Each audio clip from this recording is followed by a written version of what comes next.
Assalamualaikum warahmatullahi wabarakatuh. Perkenalkan, nama saya Sarah Syahira. Saya dari Fakultas Hukum Universitas Muhammadiyah Malang dengan NIM 2022 433 dan dengan mata kuliah pengantar filsafat. Baik, di sini saya akan menjelaskan dan menyampaikan mengenai materi mengapa harus ada hukum di negara kita. Jadi hal yang pertama yang saya akan sampaikan mengenai pengertian hukum. Jadi, hukum adalah peraturan yang dibuat oleh lembaga yang berwenang, bersifat mengikat, dan memiliki sanksi bagi siapa saja yang melanggarnya. Jadi, hukum ini berfungsi untuk mengatur kehidupan masyarakat agar tercipta ketertiban, keadilan, keamanan, dan kesejahteraan.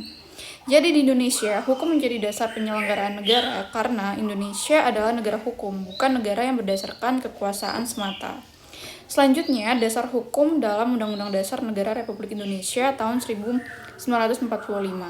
Jadi berdasarkan pasal 1 ayat 3 Undang-Undang Dasar Negara Republik Indonesia tahun 1945, dinyatakan adalah negara Indonesia adalah negara hukum, yang artinya semua warga negara dan penyelenggara negara harus tunduk pada hukum.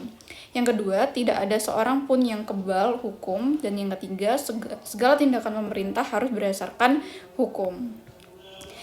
Selanjutnya ada pasal 28 di ayat 1 Undang-Undang Dasar Negara Republik Indonesia tahun 1945 yang menyatakan setiap orang berhak atas pengakuan, jaminan, perlindungan, dan kepastian hukum yang adil serta perlakuan yang sama di hadapan hukum. Yang artinya setiap orang berhak memperoleh perlindungan hukum dan negara wajib memberikan kepastian hukum yang adil. Jadi negara kita harus ada hukum dikarenakan untuk yang pertama menegakkan keadilan. Jadi hukum memberikan perlakuan yang sama kepada setiap warga negara tanpa membedakan suku, agama, ras maupun kedudukan. Contohnya seperti seseorang yang melakukan korupsi tetap akan diproses sesuai hukum meskipun memiliki jabatan yang tinggi. Kedua, untuk menciptakan ketertiban, jadi hukum mengatur perilaku masyarakat agar kehidupan berjalan tertib dan teratur. Tanpa hukum, masyarakat dapat bertindak sesuka hati. Yang ketiga, melindungi hak dan kewajiban warga negara. Jadi hukum menjamin hak-hak warga negara sekaligus mengatur kewajiban yang harus dipenuhi. Contohnya seperti setiap warga berhak memperoleh perlindungan hukum, tetapi juga wajib mentaati peraturan yang berlaku. Selanjutnya ada menjaga keamanan. Jadi dengan adanya hukum, tindak pidana dapat dicegah melalui pemberian sanksi kepada pelaku pelanggaran. Selanjutnya ada dapat menyelesaikan perselisihan. Jadi hukum menjadi pedoman dalam menyelesaikan konflik secara damai melalui lembaga peradilan. Selanjutnya ada contoh penerapan hukum di Indonesia. Yang pertama,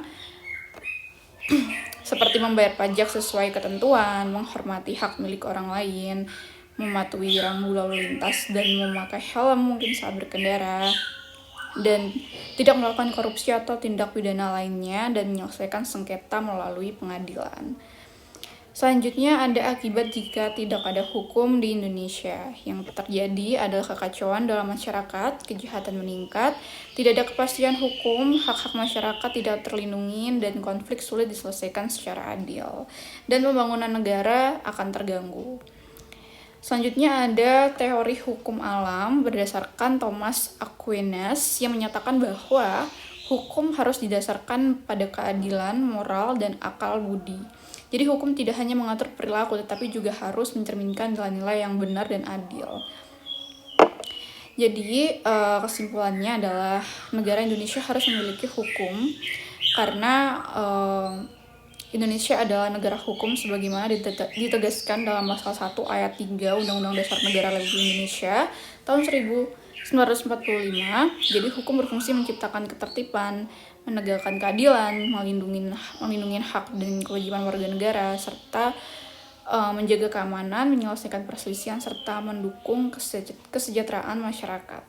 Baik, sekian penjelasan dari saya. Mohon maaf apabila ada salah kata atau perbuatan. Wassalamualaikum warahmatullahi wabarakatuh. Terima kasih.